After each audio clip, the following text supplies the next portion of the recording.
Bienvenue dans ce webinaire Informer les demandeurs d'emploi et les salariés en situation d'illettrisme.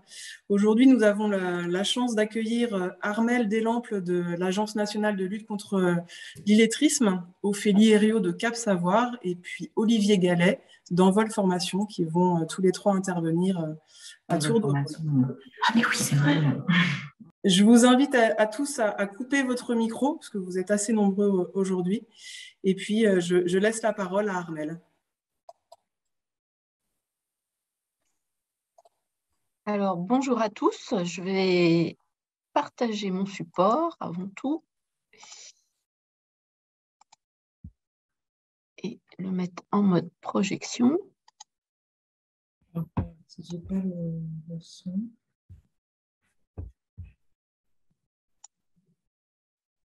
Voilà.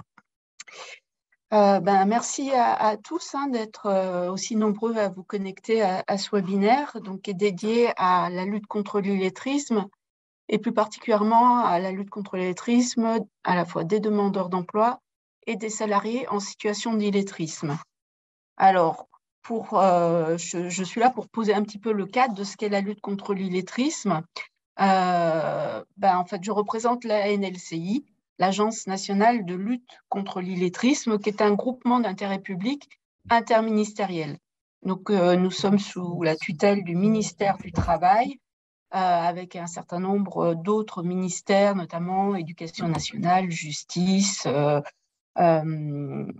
Culture. Enfin, voilà, vous aurez la liste complète en lien avec ce support qui vous sera transmis par la suite. Mais on a également la représentation des régions avec Régions de France et un certain nombre d'OPCO qui sont également membres de l'administrateur de la NLCI, tout comme Certif Pro, donc en fait l'entité nationale de transition pro, Pôle emploi et voilà, et des entreprises aussi avec par exemple la fondation SNCF pour le compte de l'entreprise SNCF. La NLCI, c'est une équipe nationale, donc une douzaine de personnes dont le siège est basé à Lyon, et des correspondants régionaux. Donc, je suis la correspondante régionale pour Pays de la Loire et j'ai pris mon poste au mois de septembre après une assez longue vacance de ce poste en Pays de la Loire. Alors, rentrons dans le vif du sujet, en sachant, voilà, qu'est-ce que l'illettrisme? Je vous laisse quelques secondes pour essayer de déchiffrer cette diapositive, ce petit message. Je ne sais pas si vous y arrivez.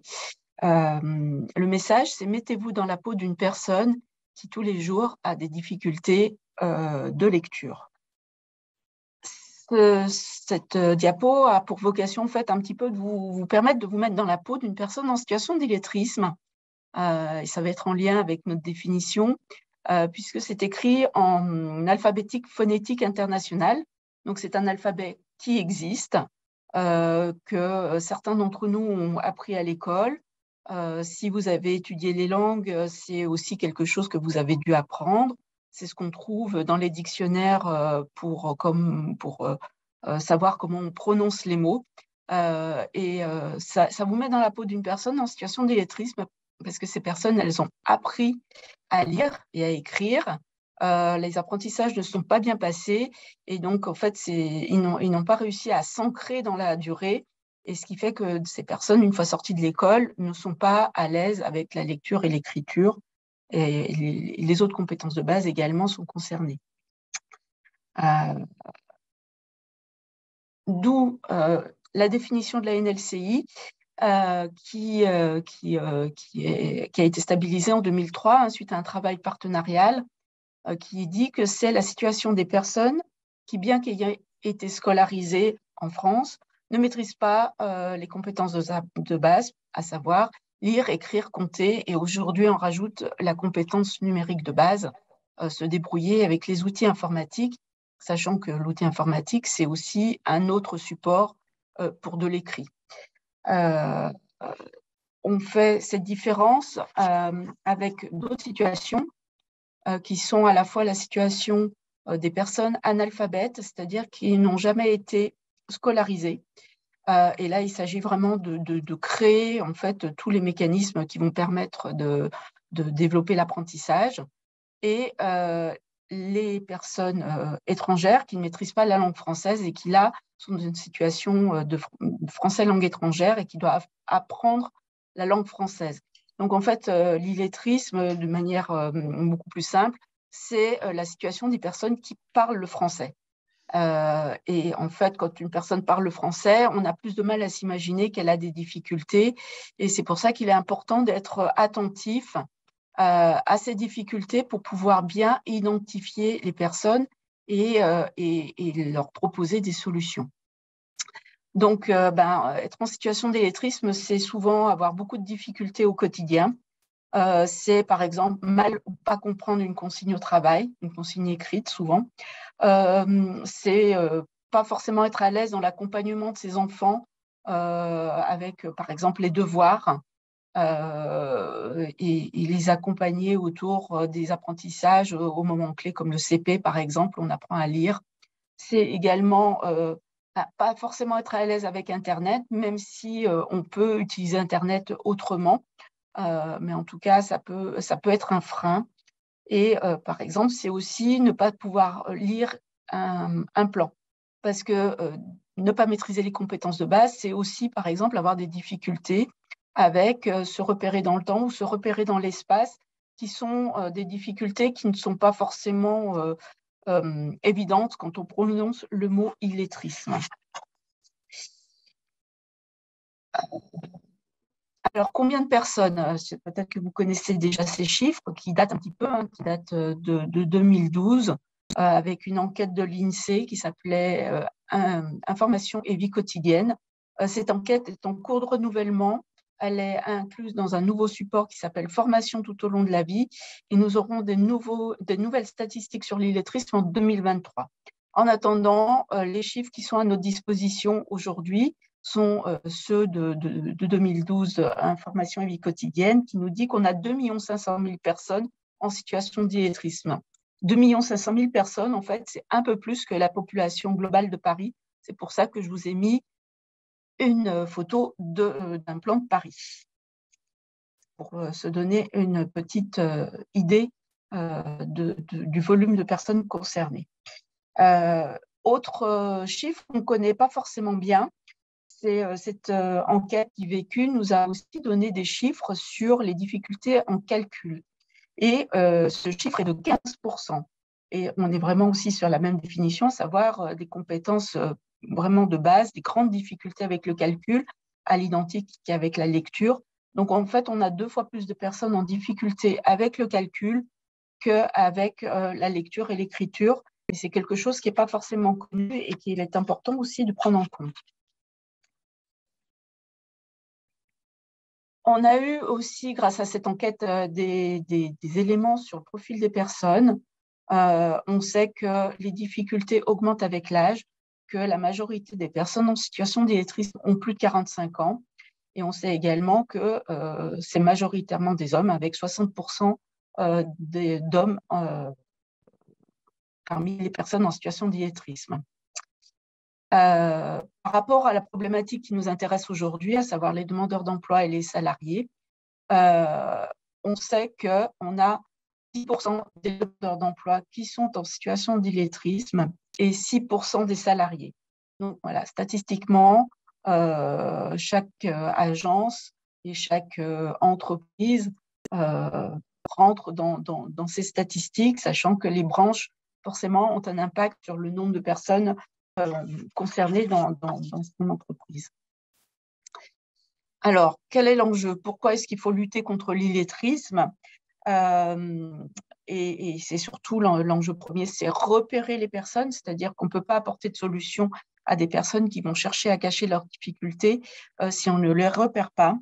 Et elles mettent en œuvre un certain nombre de stratégies de contournement qui sont plutôt bien aiguisées, plutôt subtiles, qui rend les choses vraiment difficiles et qui nécessitent effectivement d'être vraiment équipés pour savoir repérer ces personnes.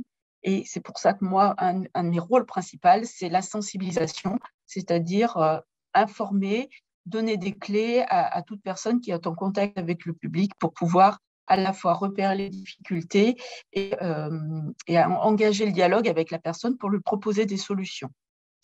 Donc, pour repérer une personne en situation d'illettrisme, eh ben, il faut mener l'enquête, il faut être attentif aux indices parce que ça saute pas au visage forcément. C'est ce que je le disais, c'est des personnes qui maîtrisent le français, qui sont plutôt intégrées dans leur vie quotidienne. Donc, il n'y a pas de stigmate de l'illettrisme, et heureusement. Et ce qui fait qu'il faut vraiment avoir une approche un peu spécifique et être attentif aux indices, sachant qu'on parle d'un faisceau d'indices. Le grand exemple, c'est j'ai oublié mes lunettes. Toute personne qui a oublié ses lunettes n'est pas en situation d'illettrisme. C'est quelque chose qui va pouvoir se recouper avec d'autres types d'attitudes qui cachent souvent voilà, des parcours d'apprentissage difficiles et qui renvoient aussi à un passé scolaire douloureux, d'où aussi la nécessité d'aborder la question avec beaucoup de subtilité pour pouvoir ne pas effrayer la personne avec l'idée qu'elle va retourner à l'école quand on va lui proposer des solutions. Donc, dans les prétextes, on peut avoir effectivement les lunettes, ça te fait mal à la main, c'est le plus visible. Ce sont aussi des personnes qui ne font pas leur démarche seules. Elles ont toujours besoin d'être accompagnées pour être rassurées ou pour être sûr que quelqu'un va pouvoir comprendre les choses. Quand on a accès à l'écrit de ces personnes, ce n'est pas toujours le cas, c'est difficile de comprendre ce qu'elles ont écrit. Il faut parfois passer par la vocalisation, passer à l'oral pour comprendre et déchiffrer le message qui est plutôt de l'ordre du phonétique.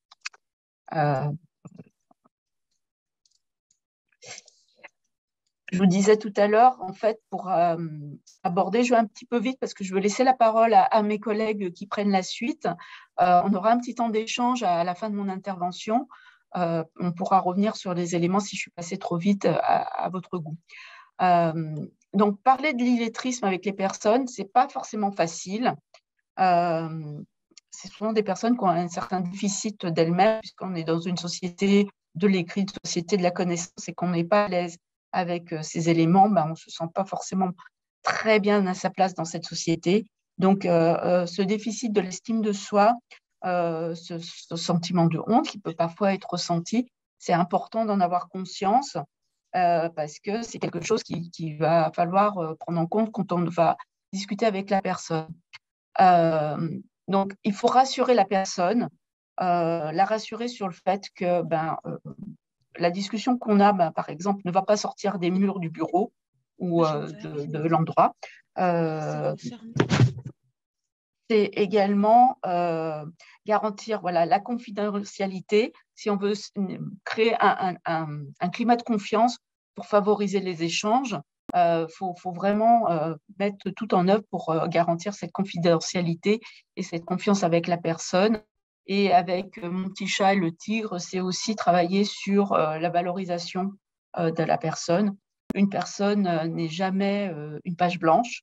Il y a toujours des choses qu'elle sait faire. Même si elle a l'impression qu'elle ne sait rien faire, c'est des témoignages qu'on peut avoir, de dire de toute façon, moi je suis nulle, je n'ai jamais rien réussi, c'est pas vrai. Les personnes réussissent des choses et c'est aussi notre rôle que de commencer par leur montrer qu'ils savent faire des choses avant de pouvoir embrayer sur monter en compétence sur les compétences qu'ils n'ont pas justement. Alors, la NLCI pourrait aider à mieux repérer, à mieux accompagner les personnes, à développer des outils. Je pense que selon les profils des personnes qui nous écoutent, peut y avoir différents intérêts. Je dirais qu'on a par exemple, on a une gamme qui s'appelle EVA aujourd'hui d'outils, avec EVA tout court, qui a un premier positionnement sur à la fois des compétences transversales et des compétences de base, qui ne permet pas d'avoir une évaluation très fine des compétences de la personne, mais plutôt en fait une confirmation, une objectivation d'un sentiment que la personne est peut-être en situation d'illettrisme. C'est sous la forme d'un jeu sérieux et qui a aussi pour objectif de valoriser un certain nombre d'exercices qui sont très faciles. Et c'est ce que je disais, ça a pour objectif de valoriser des compétences que les personnes ont. Donc, voilà, je vois Pôle emploi qui réagit. C'est un outil qu'on essaye effectivement de développer en ce moment avec Pôle emploi et les missions locales pour aider les conseillers à mieux repérer les personnes en situation d'illettrisme qui fréquentent leur service. On a également EvaCob, qui est un outil qui va beaucoup plus loin, qui va permettre de positionner la personne sur les compétences écrites, lecture, écriture et également calcul selon les degrés de la NLCI. Donc, on est vraiment là sur une évaluation de la compétence de la personne. Et on a aussi un troisième outil qui s'appelle Evagile, qui est plutôt destiné aux employeurs pour pouvoir évaluer les risques d'illettrisme dans l'entreprise et avoir un certain nombre de clés pour comprendre l'intérêt d'investir dans la formation pour des salariés en situation d'illettrisme. En fait, c'est un investissement au bénéfice de la performance de l'entreprise comme au bénéfice du salarié. Je dépasse mon temps, donc je vais essayer d'aller très rapidement. J'en profite que vous soyez tous connectés pour vous parler des journées nationales d'action comme toutes les années depuis 9 ans. Au mois de septembre, donc du 8 au 15 septembre, on organise une grande campagne de communication pour faire tomber le tabou de l'illettrisme. Et on invite tous les acteurs à se référencer sur notre site illettrisme journée.fr, à se référencer et à montrer en quoi chacun participe à sa propre échelle à la prévention et à la lutte contre l'illettrisme en ayant des actions qui soient à la fois directes mais également indirectes autour de l'illettrisme. Ça peut être effectivement faire une intervention pendant une assemblée générale, ça peut être sensibiliser ses collègues, ça peut être une action qui soit beaucoup plus construite avec des jeux de rôle, des choses comme ça. Ça peut être aussi des portes ouvertes. Tout est bon. À partir du moment où on parle d'illettrisme, c'est l'occasion de mettre en valeur l'action de chacun pendant ces journées nationales d'action. Alors, je vais peut-être laisser tomber le film pour laisser l'espace aux questions et vous pourrez aller visionner le film illettré de Jean-Pierre Améris, qui permet de voir en fait, toutes les difficultés d'une personne en situation d'illettrisme dans tous les espaces de sa vie. Voilà. J'arrête le partage d'écran. Merci Armelle. Est-ce que vous avez des questions? N'hésitez pas à poser des questions dans la fenêtre de chat.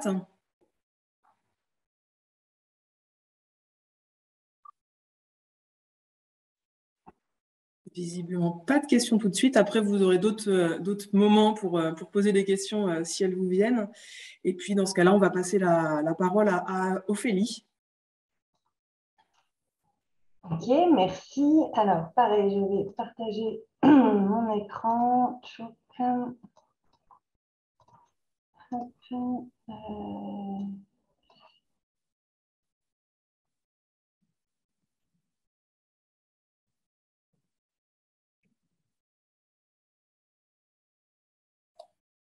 On n'a plus de son, Ophélie. Le micro est coupé. Effectivement. Donc, bonjour à tous. Moi, je suis Ophélie Herriot. Je suis co-gérante de Cap Savoir. On est un prestataire de formation basé sur Cholet. Notre cœur de métier, c'est les compétences transversales et comportementales au service de la performance des hommes, des entreprises et du territoire. Ce qu'on appelle aujourd'hui plus communément les soft skills. Alors pourquoi j'interviens ce matin?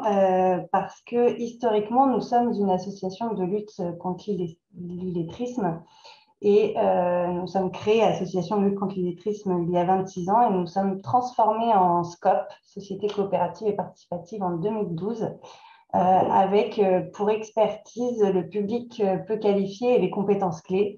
Et puis l'évolution de la SCOP nous a amené à développer d'autres prestations de formation sur ce qu'on appelle aujourd'hui les compétences transversales et comportementales. Donc, On forme à peu près 300 salariés par an, essentiellement sur des groupes en intra-entreprise. On fait aussi de l'inter-entreprise, mais on fait 10 à 12 groupes par an sur les compétences clés en intra-entreprise, donc dans les entreprises. Et on est habilité, formateur et évaluateur sur le certificat CLEA, qui est le premier certificat des compétences clés qui s'est créé en 2016 avec un référencement dans certaines branches, dont le CLEA alimentaire, voilà, qui vient valider les compétences clés du secteur de l'agroalimentaire. Alors moi, Armel m'a demandé d'intervenir sur comment former les salariés en situation d'illettrisme. La première question à laquelle je vous propose de répondre, c'est pourquoi? Pourquoi former les salariés en situation d'illettrisme? Alors, la première raison dans le parce que, en fait, c'est déjà, c'est une responsabilité sociale de l'employeur de favoriser l'employabilité de ses salariés. Et donc, favoriser l'employabilité de ces salariés, c'est aussi leur permettre de s'adapter aux évolutions techniques, technologiques, managériales de l'entreprise. Et Dieu sait que depuis quelque temps, nous vivons quand même plusieurs adaptations. Et si on n'accompagne pas, souvent on part, on part des managers, on part des codires, des managers, etc. Mais on ne forme pas les salariés peu qualifiés qui, eux, peuvent être en situation d'illettrisme. Et si on n'intervient pas sur cette strate-là de l'entreprise, eh bien, l'adaptation aux évolutions va bugger à un moment donné. Et puis, c'est aussi parce que ça favorise la qualité de vie au travail. En accompagnant les personnes en situation d'illettrisme de son entreprise, eh bien, on va certes développer leurs compétences de base, leur permettre d'être plus à l'aise en lecture, écriture, en calcul, mais on va aussi développer et surtout développer finalement la confiance en soi, qui est une des soft skills indispensables pour pouvoir évoluer dans son parcours professionnel, peu importe d'ailleurs la qualification de départ ou son niveau de qualification de départ. Lorsqu'on accompagne le salarié qui va être en situation d'illettrisme sur ses compétences de base, eh bien, on va favoriser son implication sur son poste de travail et dans son entreprise. Pourquoi? Parce qu'il va avoir une meilleure compréhension de son environnement de travail. Ça va lui permettre de donner du sens à ce qu'il fait et pourquoi il le fait. Et parce qu'il va mieux comprendre les consignes de travail, ce que disait tout à l'heure Armel dans l'introduction, eh bien, dans l'application de ces consignes de travail, il va y mettre plus de sens, plus de motivation. Et donc, il va comprendre pourquoi c'est important de respecter les règles QHSE de son entreprise, pourquoi il faut signaler quand j'entretiens les bureaux, il faut que je signale que le sol est glissant, comment je vais pouvoir remonter une information à l'oral ou à l'écrit. Et donc, en favorisant l'implication du salarié, eh bien forcément, ça participe à la performance individuelle et collective des équipes de l'entreprise. Et puis, la dernière raison, pourquoi former les salariés en situation d'illettrisme, c'est parce que la dernière réforme, la loi sur prendre en main son avenir professionnel, eh bien, demande à ce que chacun d'entre nous devenons acteurs de notre parcours professionnel, avec notamment le CPF. Sauf que lorsqu'on est en situation d'illettrisme, faire une démarche déjà de formation, c'est pas ce qu'il y a de plus évident. D'ailleurs, c'est souvent les publics les moins appétents à la formation, forcément. Et puis, réaliser en autonomie une démarche sur le CPF, c'est un petit peu un combat pour se former. Hein. C'est-à-dire qu'il faut maîtriser non seulement l'environnement de la formation professionnelle et l'outil numérique pour réussir à faire sa démarche. Donc, voilà pourquoi former les salariés en situation d'illettrisme. Lorsque on a identifié ça, et bien après, c'est comment, non pas former les salariés, mais comment mettre en place des actions de formation où les salariés en situation d'illettrisme vont avoir envie de venir participer à cette formation, vont vouloir se former. Et donc là, ça nécessite une ingénierie de formation adaptée qui va partir de l'entreprise. Les premiers acteurs, ça va être les services formation, le service RH de l'entreprise, avec qui on va pouvoir définir la situation de l'illettrisme dans l'entreprise, identifier les situations professionnelles où les compétences transversales, les compétences de base sont indispensables, et pour le coup, il y en a de nombreuses. Et ensuite, il va falloir communiquer auprès des salariés concernés sur cette action de formation. Et la communication va être hyper importante dans l'ingénierie. On ne va pas intervenir sur, faire un affichage sur vous êtes en situation d'illettrisme, votre entreprise vous propose une formation adaptée. Parce que là, forcément, ce que disait Armelle tout à l'heure, les personnes qui sont en situation d'illettrisme ne vont pas venir, ne vont pas s'inscrire à cette formation. Donc, l'ingénierie de formation va être importante. Les dispositifs de formation aussi doivent être adaptés. C'est-à-dire qu'on va pouvoir être sur des modules de formation, on va pouvoir être sur un parcours certifiant, éventuellement avec le certificat CLEA, mais on peut aussi, sur des parcours de formation métier, technique, penser qu'on peut avoir des personnes en situation d'illettrisme et dans ces cas-là, proposer des modules complémentaires sur les compétences de base. Et ce qui va être très important pour les salariés, ça va être de contextualiser la formation en situation de travail. C'est-à-dire que pour qu'ils développent leurs compétences de base, il faut qu'ils y mettent du sens. Il faut, ce que disait Armelle tout à l'heure, ils ont déjà des connaissances et des compétences professionnelles. Et il faut qu'ils fassent le lien entre ces compétences professionnelles et ces compétences de base. Et si on réunit ces ingrédients, la personne va se sentir impliquée et motivée pour suivre un parcours de formation.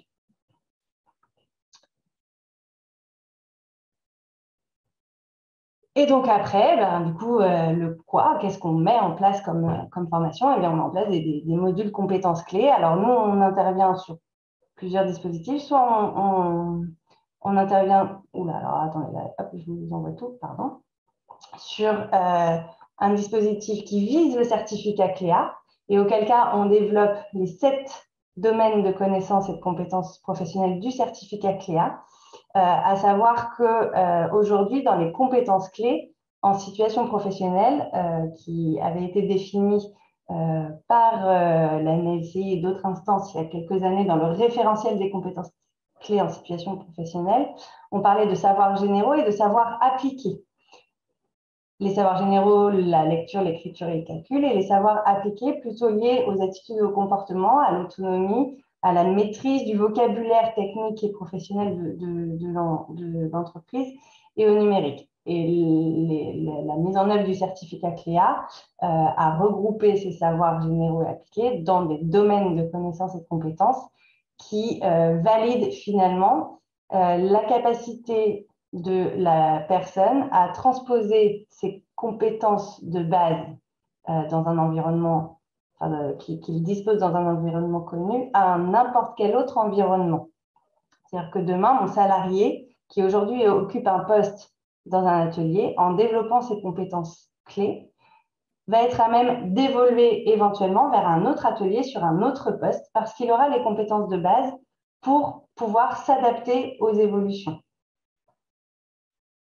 Ce qu'il faut prendre en compte aussi dans une pour les publics en situation d'illettrisme, c'est leur degré de capacité professionnelle qui est défini dans le référentiel de la NLCI. Est-ce qu'on est plutôt sur un profil qui est dans l'imitation et qui aujourd'hui fait ce qu'on lui dit et c'est tout, et imite en fait finalement les gestes, les consignes qu'on lui donne, etc. Est-ce qu'il va être dans l'adaptation? Est-ce qu'il va déjà avoir quelques bases pour s'adapter à un changement mineur dans son environnement de travail? Et là, ça veut dire qu'il peut écrire, par exemple, une phrase simple, comme on a vu tout à l'heure, le message. C'est pas correctement écrit, mais c'est compréhensible. Et il va être capable de remonter l'info. Et après, dans la transposition, ça va être la capacité à transposer ce que je sais et les compétences que je maîtrise dans n'importe quel environnement. Et du coup, ça donne une impulsion très souvent aux salariés de se dire « Ah, peut-être, oui, j'ai des difficultés en lecture, en écriture, mais en fait, j'ai des compétences aussi professionnelles, j'ai des compétences relationnelles, j'ai gagné confiance en moi grâce à un parcours de formation adapté Et donc, demain, je vais pouvoir évoluer, j'ai envie d'évoluer vers du tutorat, vers un CQP, vers un autre poste à responsabilité dans mon entreprise.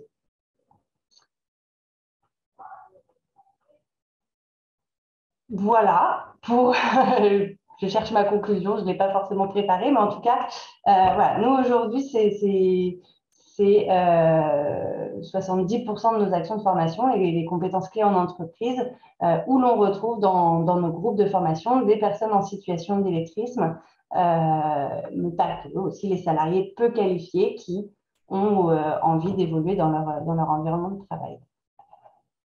Merci Ophélie pour ces précisions. Est-ce que vous avez à nouveau des questions? N'hésitez pas à les poser au fil de l'eau dans la fenêtre de discussion en bas de votre écran. Est-ce qu'il y a des précisions à apporter sur les 2 premières interventions ou pour vous tout est précis et clair? Vous faites des pouces si c'est précis et clair.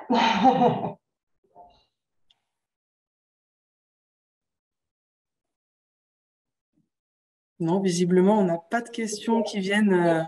Il y a des pouces qui se lèvent. Donc Il y a des pouces. Bon, c'est parfait. Ah, peut-être un pouce dans la fenêtre de discussion.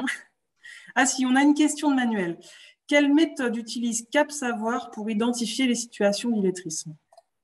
Alors, nous, on a, ça fait partie en fait plutôt de la phase d'ingénierie, c'est-à-dire qu'on va avoir une phase d'entretien individuel avec les personnes qui ont été mobilisées pour une réunion d'information qui était uniquement sur la base du volontariat. Et lorsque ces personnes, à la fin de la réunion, se disent « Ok, moi, je veux bien suivre ce parcours de formation », on va passer par un entretien individuel et 2 outils qui nous permettent en fait de repérer les compétences maîtrisées et à développer des personnes. Alors, c'est un outil, il y en a un, c'est ce qu'on appelle nous la fiche accueil. Mais en fait, on va vérifier est-ce que la personne sait écrire son nom, son prénom, son adresse, comment elle va réagir quand on va lui demander son adresse mail. On va lui demander de se repérer dans le temps aussi en nous expliquant un petit peu son parcours. Et donc, on va repérer de cette manière-là,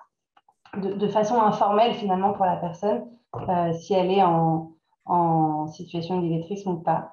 Et avec l'entreprise, eh ben, on va aller chercher des situations comme Armelle le disait tout à l'heure, c'est-à-dire qu'en entreprise, les indices, c'est la personne qui est souvent absente, notamment lorsqu'il y a des audits, qui s'absente lorsqu'elle a été inscrite en formation, enfin pas SST, mais par exemple sécurité, et qui devait participer, puis bam, ce jour-là, elle est malade.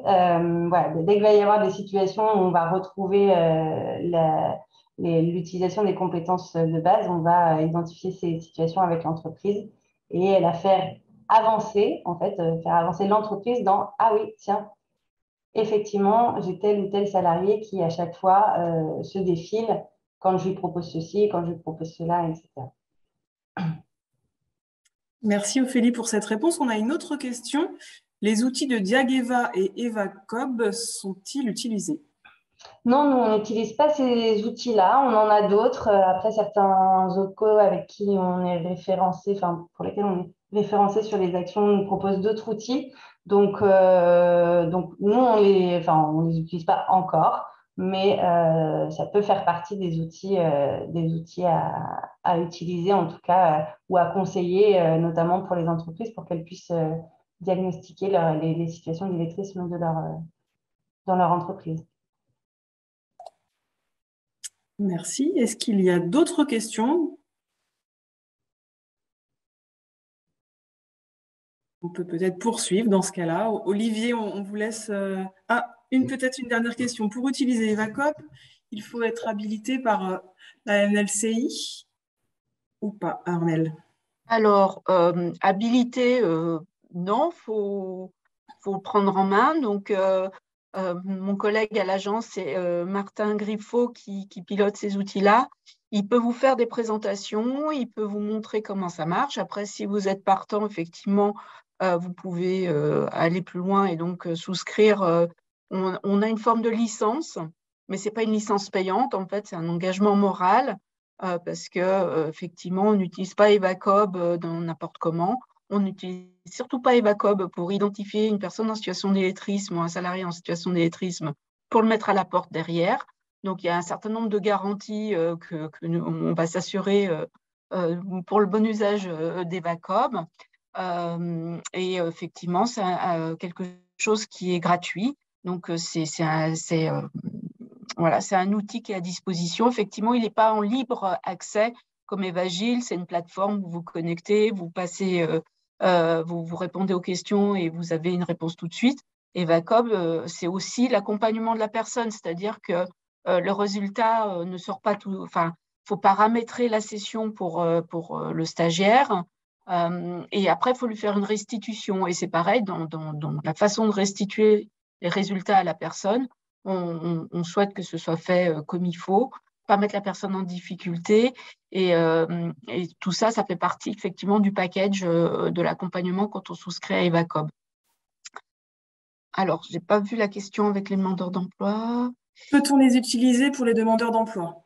Alors, je dirais Evacob, ce n'est pas forcément recommandé parce que c'est une passation assez longue avec trois compétences qui sont testées. Eva est plus recommandé avec des demandeurs d'emploi. Il y a une expérimentation en cours au niveau national sur l'utilisation d'Eva par les conseillers Pôle emploi.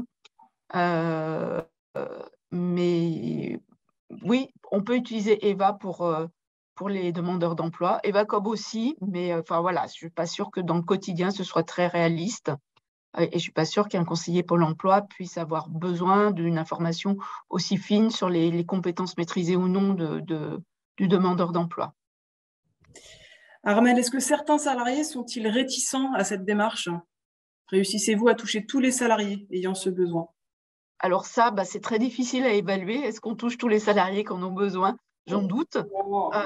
C'est pour ça qu'on continue de beaucoup travailler sur la sensibilisation, notamment des DRH, des employeurs, en travaillant en collaboration avec les OPCO. Mais est-ce que certains salariés sont réticents? Oui, il faut bien amener la question. Il faut bien les rassurer sur pourquoi on le fait et qu'est-ce que ça va leur apporter. Et on est très, très attentif au fait que ce ne soit pas un objet de stigmatisation. C'est ça. Et ce qui est important dans tous les cas, c'est qu'à chaque fois, la démarche soit volontaire. C'est-à-dire qu'il faut que la personne elle ait envie de s'inscrire sur le parcours de formation proposé par son entreprise voilà, pour qu'il y ait réussite à la fin, pour qu'il y ait des résultats. Et en fait, souvent, et ça passe aussi par la sensibilisation des managers, effectivement, pour pas en faire la formation pour les nuls, voilà, donc ça passe par l'accompagnement des managers. Et lorsque les managers ont repéré quelqu'un en situation d'illettrisme qu'il aimerait positionner sur l'action de formation, mais que sur le premier groupe, par exemple, la personne n'y va pas, c'est qu'elle n'est pas prête. On pourrait se dire, ah mince, pourtant c'était lui que je voulais positionner dessus. C'est pas grave. Il ira si l'entreprise voit les effets et les salariés voient les effets de la formation.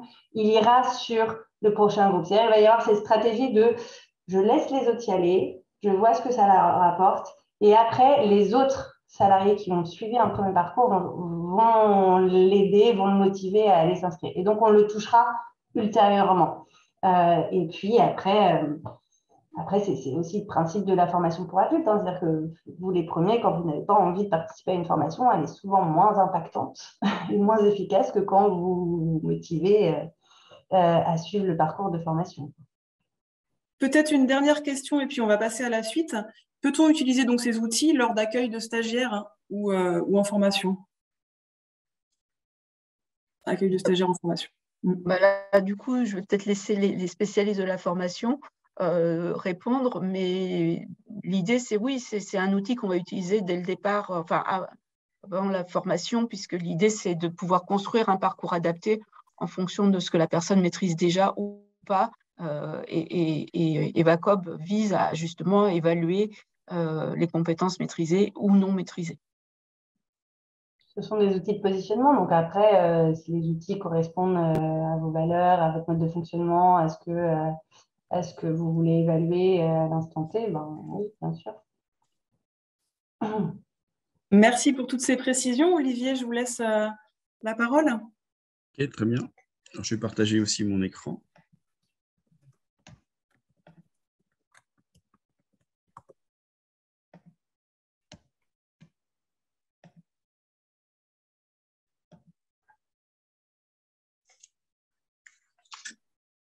Donc, rapidement, je vais me présenter. Donc, voilà, moi, je suis Gallet Olivier, je suis le responsable de la structure Envol. Voilà, juste pour vous dire un petit peu dans mon parcours, voilà, j'ai d'abord été à Envol formateur, puis responsable pédagogique, et aujourd'hui, depuis plusieurs années, en tout cas, j'interviens sur les questions d'illettrisme auprès d'étudiants. Et j'ai participé à différents travaux de recherche avec les universités d'Angers, donc avec l'université catholique et également avec l'université d'Angers. Rapidement, je vais vous présenter Envol. Donc, Envol veut dire entre volontaires.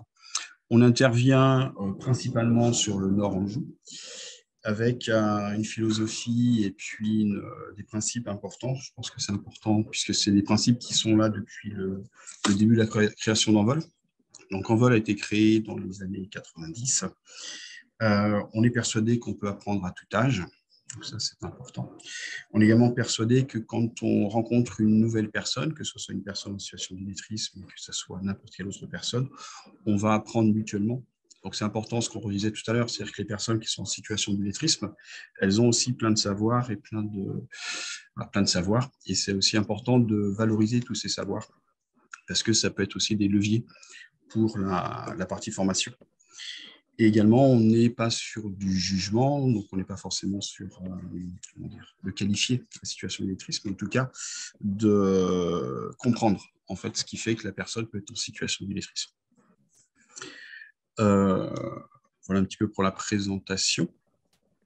À Envol, on a plutôt une approche globale. Alors, j'ai essayé de vous faire un hologramme qui est un autre outil, mais qui nous permet, en tout cas, nous, à Envol,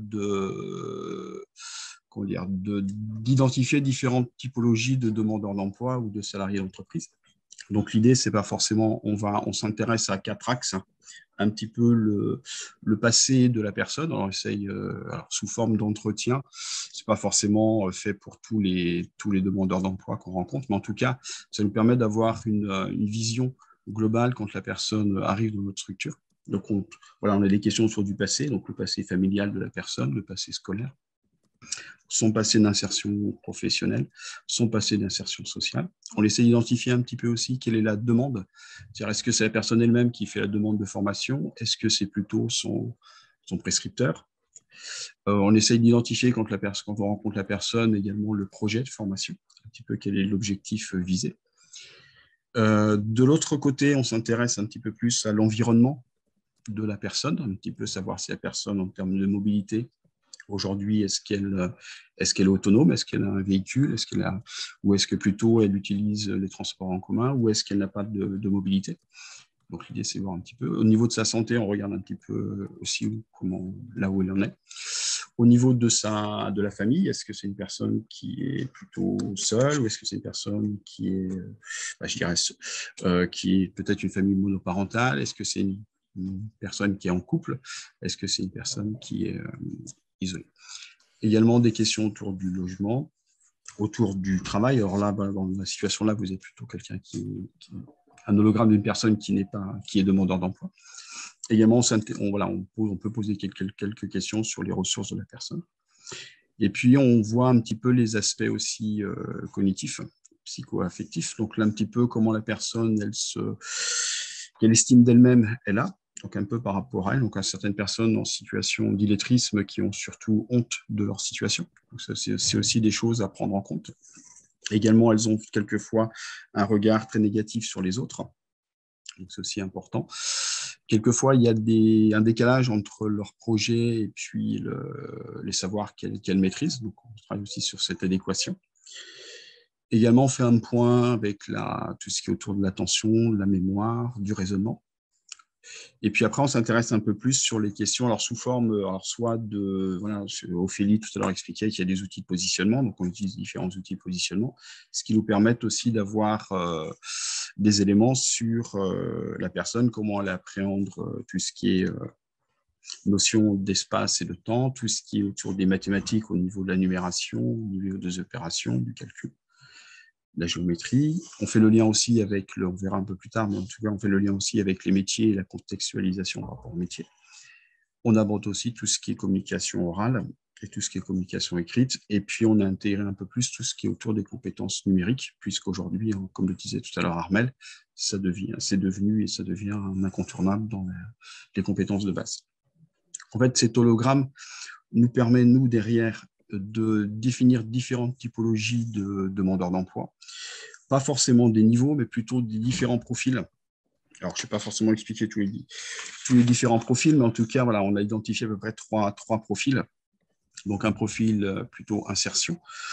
Donc, dans les demandeurs d'emploi qui sont plutôt sur profil insertion, on a plutôt des demandeurs d'emploi qui sont plutôt insérés dans leur vie quotidienne, dans leur vie locale, plutôt des personnes qui, quand ils arrivent à l'association, sont plutôt, viennent pour un projet clairement identifié, et l'idée pour eux, c'est plutôt une remise à niveau et peut-être d'aller un peu plus vers la qualification. Donc, on a plutôt des personnes qui sont plus ou moins autonomes. En tout cas, ils ont un besoin souvent au niveau de l'écrit ou de plus en plus au niveau du numérique. Sur le profil marginalisation, on est plutôt des demandeurs d'emploi qui, pour certains, ont eu un parcours professionnel, mais dont les bases au niveau de la maîtrise de l'écrit, notamment, n'est pas suffisante. Donc, on retrouve aussi dans ce profil marginalisation les personnes qui relèvent un peu plus du handicap. Donc, on va retrouver des personnes qui peuvent être demandeurs d'emploi, mais avec des problématiques qui relèvent du handicap. Donc, on retrouve notamment des personnes qui sont avec les troubles 10. Et puis, dans le profil exclusion, on trouve un peu une population un peu plus, comment dire, on va retrouver des jeunes décrocheurs, plutôt les NEETs, les personnes sorties sans diplôme et sans qualification, qui ont peu d'expérience professionnelle, et la priorité n'est pas forcément la formation. On va retrouver aussi des personnes qui sont plutôt en grande précarité. Pareil, la formation n'est pas forcément leur priorité. Il y a en tout cas un certain nombre de problématiques autour, notamment les problématiques logement, santé et puis d'accès. Donc, on va retrouver les adultes, donc hommes plus âgés, plutôt seuls, et plutôt les familles aussi monoparentales, donc ils peuvent être aussi des parents un peu plus isolés. Donc, derrière le travail de typologie nous permet, nous, de travailler sur... nous permet de voir. On se rend compte que en fait, les réponses apportées ne sont pas les mêmes en fonction des typologies. Les relais, les médiateurs, les valideurs ne sont pas les mêmes. Les motivations, les leviers, les freins également ne sont pas les mêmes pour les personnes qui arrivent. Et également, les objectifs visés ne sont pas les mêmes. Donc, ce qui nous demande derrière ça nous permet d'identifier en fait une pluralité de situations d'illettrisme. Alors, j'ai remis un petit peu les différents domaines qui sont travaillés. J'ai pas mis le domaine numérique, mais en tout cas, le domaine numérique est aussi travaillé. Une pluralité de situations d'illettrisme, on peut avoir des personnes qui sont très à l'aise à l'oral et qui peuvent être en grande difficulté autour de l'écrit. On peut avoir des personnes qui sont pas du tout à l'aise avec l'oral et un peu plus à l'aise avec l'écrit et vice-versa. Et en fait, voilà, on a vraiment une pluralité de situations. Donc, ce qui veut dire derrière une pluralité de réponses pédagogiques.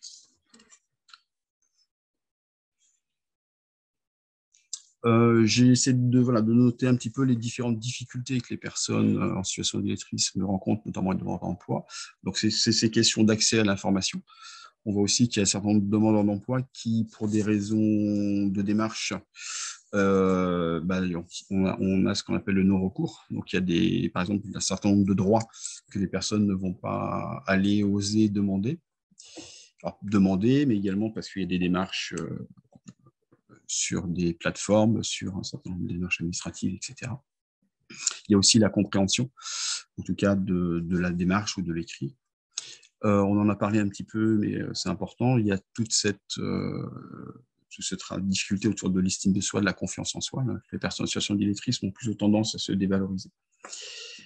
Une certaine gêne par rapport à ça. Il y a aussi cette question de l'image de la formation. Donc, pour certaines personnes, la formation n'est pas forcément prioritaire, plutôt l'emploi est plutôt prioritaire. Donc, il faut pouvoir expliquer à des demandeurs d'emploi l'intérêt de la formation pour pouvoir après aller vers un emploi plus durable. Et puis, on se rend compte aussi qu'au-delà de l'emploi et demandeur d'emploi, au-delà de la difficulté pour la recherche d'emploi, pour travailler sur le projet professionnel, il y a aussi un certain nombre de freins périphériques où derrière, on va retrouver des difficultés liées à la maîtrise des savoirs de base, notamment les questions de mobilité, mais pas que. Donc voilà, je vais en parler un petit peu. Donc les difficultés aussi autour de la recherche d'emploi. Donc la recherche d'emploi demande un certain nombre de compétences, notamment en communication. Donc de parler de son parcours professionnel, de se préparer à un entretien, de mettre en mots son parcours professionnel et tout ça demande des compétences. L'utilisation de plus en plus de plateformes et d'outils numériques demande aussi de maîtriser un certain nombre de plateformes. Et puis également, le travail aussi sur les métiers ou les postes de travail. Même si on travaille avec les demandeurs d'emploi, donc l'idée, c'est aussi d'identifier les différents métiers et par rapport aux métiers, les attendus du métier et puis les personnes à pouvoir se projeter sur ces métiers. Et puis les demandeurs d'emploi qui sont en situation d'illettrisme, souvent, la difficulté aussi à pouvoir postuler sur des postes un peu plus à responsabilité, de pouvoir se former pour accéder à la formation qualifiante, etc. On voit bien que c'est un public qui ne va pas forcément spontanément aller vers cette mobilité professionnelle. Donc souvent, ce sont des personnes qui se cachent et qui n'osent pas forcément aller vers les dispositifs sur lesquels ils pourraient être là. Ce que je voulais redire tout à l'heure, on n'en a pas forcément parlé, mais à peu près une personne sur deux qui est considérée en situation d'illettrisme évoque cette situation d'illettrisme. Donc les personnes qui veulent être en situation d'illettrisme, mais qui ne le disent pas, en fait. Ça, c'est aussi important dans les statistiques. Par rapport à tout ça, nous, au niveau d'Envol, alors ce qui est important, c'est tout ce travail de repérage et de mobilisation. Donc, au niveau d'Envol, on essaie dans la mesure du possible d'avoir des ateliers à 15 km du domicile des personnes et on essaie de répondre dans les 15 jours quand on a des demandes de demandeurs d'emploi. Donc, il y a un maillage territorial important, notamment en milieu rural. On a un travail aussi très, très important avec un réseau de partenaires important et une mobilisation, notamment tout un travail de proximité, d'essayer de nous impliquer dans différents réseaux, lieux, etc. pour à la fois, je dirais, voilà, les profils qui sont plutôt insertion, marginalisation, ils arrivent à l'association de manière plus autonome. En tout cas, il y a un relais qui peut être fait, mais les personnes qui sont profil exclusion, l'idée, c'est de pouvoir mailler le territoire pour pouvoir aller les toucher. Parce que ce n'est pas forcément des personnes qui vont faire la démarche par eux-mêmes. Donc, il y a un travail important auprès des différents relais médiateurs et puis également auprès de nos prescripteurs. Donc, un travail important auprès de la mission locale, auprès du pôle emploi, auprès de Cap Emploi, auprès du département, mais également il y a tout un travail auprès du réseau de l'IAE, il y a tout un travail important, relais CAF, etc. Au niveau d'Envol, mais plus largement, on essaie d'avoir une approche globale, on travaille sur la pédagogie diactive. Dans la mesure du possible, par rapport aux personnes qu'on a, on va contextualiser les choses. Donc, un demandeur d'emploi qui souhaite aller vers les métiers grutiers, on va travailler autour de tout l'environnement du grutier, etc. Au niveau des parcours, on essaye d'individualiser les choses. Comme le disait tout à l'heure Ophélie, voilà, on travaille on démarche autour de modules. Et puis, on essaie d'avoir une approche multimodale pour permettre aussi d'accompagner les personnes dans de bonnes conditions. J'ai essayé de noter quelques solutions, donc des choses qu'on met en place. Donc, il y a notamment, je trouve que les collectivités territoriales se mobilisent sur ces questions-là. Alors après, donc il y a une complémentarité entre les dispositifs de la région et du département Maine-et-Loire, en tout cas. Donc, la région met en place tout ce qui est dispositif préparatoire. Donc, on a entendu parler tout à l'heure de prépa-clé, mais également tout ce qui est qualifiant, donc les visas métiers. Et dans les visas métiers, il y a aussi une partie prenante sur les compétences clés. Donc, le prépa clé, le dispositif est ouvert sur l'année. C'est un dispositif à entrée et sortie permanente. Il est décliné sur chaque zone EFOP. Dans ces dispositifs prépa clés, il y a toujours du lien avec la recherche d'emploi, le monde professionnel, notamment les questions de l'entreprise. Donc, c'est aussi comprendre dans le fonctionnement de l'entreprise. Donc, c'est aussi ça qui est important. Un travail sur les métiers, sur le poste de travail. Il existe des dispositifs du département dans le cadre de la prévention et lutte contre la pauvreté. Donc, nous, on intervient sur les dispositifs DIPRO, qui sont des ateliers de dynamisation professionnelle. On va retrouver à l'intérieur des modules autour des compétences de base. On intervient également sur les dispositifs Activeo, qui sont des dispositifs, les premiers dispositifs, en fait, c'est des dispositifs qui sont premiers pour la mise en parcours des nouveaux bénéficiaires du RSA. En fait, nous permet, nous, d'identifier et de repérer des personnes qui peuvent être en situation d'illettrisme pour les orienter aussi sur des dispositifs plus adaptés. Également, ce qui est important, c'est aussi d'avoir une approche,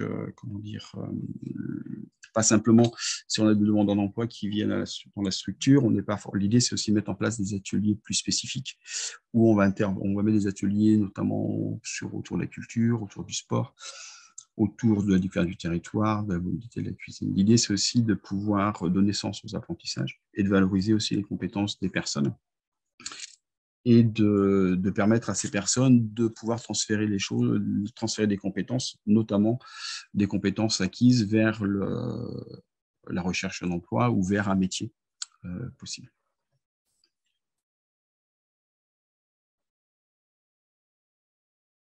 Également, quelques exemples de partenariats. Nous, en Vol, on s'est inscrit sur un projet européen Erasmus+, donc, qui se nomme Arribae. L'idée de ce projet européen, c'est de travailler avec différentes structures donc européennes, donc italiennes et espagnoles, notamment sur les pratiques artistiques et comment ces pratiques artistiques participent au développement de compétences clés. Donc, c'est aussi l'occasion pour nos formateurs de pouvoir échanger, coopérer avec d'autres approches, notamment de d'autres pays. On essaie d'être en lien avec la coopérative des solutions, avec l'agence. On est en lien avec l'IFRAES, je ne l'ai pas noté, mais l'IFRAES qui intervient sur le Maine-et-Loire, en tout cas, pour animer un réseau d'acteurs. Au niveau du groupement Prépa-Clé Maine-et-Loire, régulièrement, on a des temps de mutualisation et d'échange de pratiques. Notamment, on a revu dernièrement le positionnement pour avoir un positionnement, notamment sur le dispositif prépa-clé, plus adapté aux personnes qui relèvent de l'illettrisme. Également sur le territoire, on a on fait tout un travail de prévention de l'illettrisme. Donc, on travaille avec différents acteurs, notamment du champ culturel ou du champ de la famille, notamment avec le relais CAF, avec le réseau bibliothèque, etc., de façon aussi à mailler le territoire et à permettre d'aller vers des personnes qui sont en situation d'illettrisme. J'ai à peu près fini, je ne sais pas trop. Voilà, merci pour votre attention et je reste disponible pour répondre aux questions. Merci Olivier. On a une question concernant Prépa-Clé. Est-ce qu'il est nécessaire de maîtriser les compétences de base pour intégrer le dispositif ? Alors, sur Prépa-Clé, est-ce qu'il est nécessaire de maîtriser les compétences de base ? Après, ça dépend où est-ce qu'on met le curseur.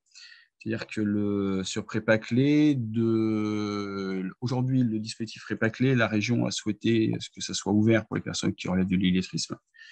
Donc, on peut faire entrer les personnes qui sont en situation d'illettrisme. Après, ça va dépendre aussi. Donc, aujourd'hui, normalement, c'est possible. Merci Olivier. Alors, il est midi. Je ne sais pas s'il y a une ou deux questions avant qu'on conclue.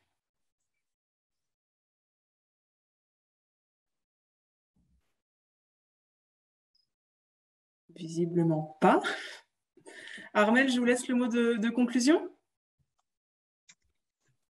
Merci Claire, merci à tout le monde pour être venu écouter ce qu'on avait à vous dire. Merci à Olivier et à Ophélie pour leur présentation sur les prises en charge qui existent dans la, enfin, voilà, qui illustrent les prises en charge qui existent.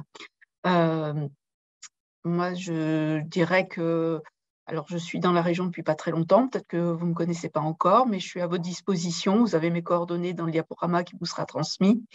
Et puis j'espère qu'on aura répondu à vos questions et que c'est très frustrant à 1 heure, c'est très court hein, pour pouvoir vous apporter des éléments. Donc voilà, j'espère qu'on a réussi quand même à répondre à quelques-unes de vos questions et que ce qu'on vous a apporté vous est utile. Voilà. Merci à tous pour vos interventions.